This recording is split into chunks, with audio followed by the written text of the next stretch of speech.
Won the Mother, nonfiction. To tell you the truth, the hardest thing coming to this country wasn't the winter everyone warned me about, it was the language. If you had to choose the most tongue-twisting way of saying you love somebody, or how much a pound for the ground round, then say it in English. For the longest time, I thought Americans must be smarter than us Latins, because how else could they speak such a difficult language? After a while, it struck me the other way. Given the choice of languages, only a fool would choose to speak English on purpose. I guess for each one in the family, it was different. What was the hardest thing? For Carlos, it was having to start all over again at 45, getting a license, setting up a practice. My eldest Carla just couldn't bear that she wasn't the know-it-all anymore. Of course, the Americans knew their country better than she did. Sandy got more complicated, prettier, and I suppose that made it hard on her, discovering she was a princess just as she had lost her island kingdom. Baby Fifi took to this place like China to a china shop, so if anything, the hardest thing for her was hearing the rest of us moan and complain. As for Yo, I'd have to say the hardest thing about this country was being thrown together in such close proximity with me. Back on the island, we lived as a clan, not as what is called here the nuclear family, which already the name should be a hint that you're asking for trouble cooping up related tempers in the same small explosive chambers of each other's attention. The girls used to run with their gang of cousins, supervised, if you can call it that, by a whole bunch of aunts and nanny maids who had wiped our bottoms when we were babies, and now were wiping the drool of the old people who had hired them half a century ago. There was never any reason to clash with anyone. You didn't get along with your mother?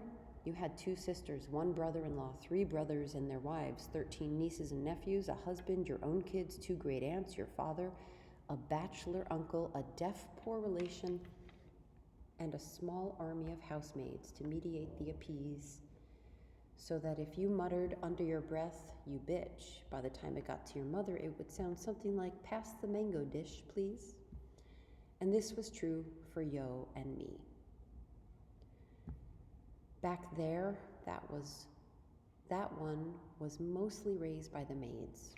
She seemed to like to hang around them more than she did her own kind, so that if she had been darker, I would have thought she was a changeling that got switched with my own flesh and blood. True, from time to time we did have our rundowns. Not even 3-4 dozen people could always block the clashing of our 2 strong wills.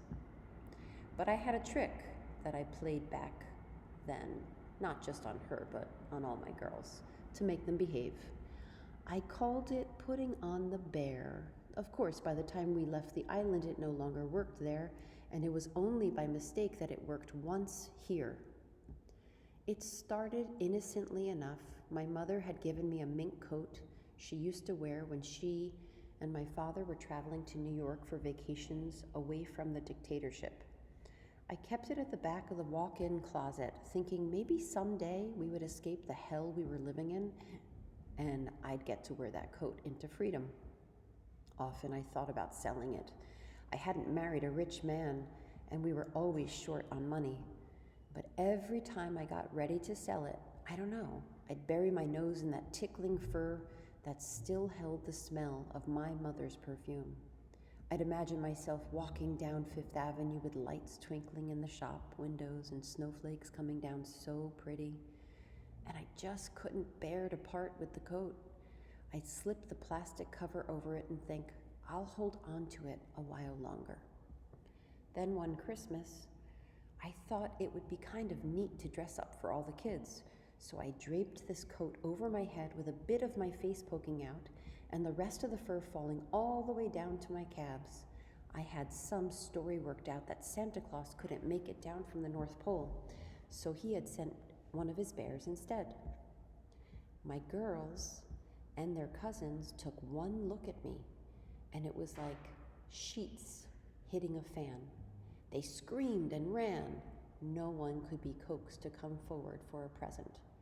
Finally, Carlos pantomimed, chasing me off with a broom, and as I hurried away, I dropped my pillowcase of goodies. Minutes later, when I walked back in, dressed in my red organdy, the girls ran to me. Mommy, Mommy, El Cuco was here. El Cuco was the Haitian boogeyman I had told them would come and steal them away if they didn't behave. Really? I said, miming surprise. What did you do? The girls looked at each other, big-eyed. What could they have done but avoid being mouthfuls for a monster with an appetite for their toys? But Yo piped up. I beat him and chased him away. Here was a little problem that was not going to go away by itself. Often, I put Tabasco in that mouth, hoping to burn away the lies that seemed to spring from her lips. For Yo, talking was like an exercise in what you could make up. But that night was Christmas Eve, and the dictatorship seemed far away in some storybook about cucos, and Carlos looked so handsome in his white guayabera, like a rich plantation owner in an American ad for coffee beans or cigars.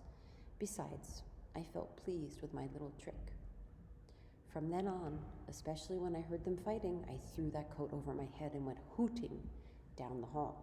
I'd burst into their room, swinging my arms, calling out their names, and they'd scream, holding on to each other, whatever fight they had been in the middle of, forgotten. Step by step, I approached until they were at the edge of hysterics, their little faces pale and their eyes wide with terror. Then I flung the coat off and threw out my arms. It's me, Mommy. For a minute, even though they could see it was me, they hung back, unconvinced. Maybe it was a mean thing to do. I don't know. After a few times, what I really was trying to do was to see if my girls had any sense at all.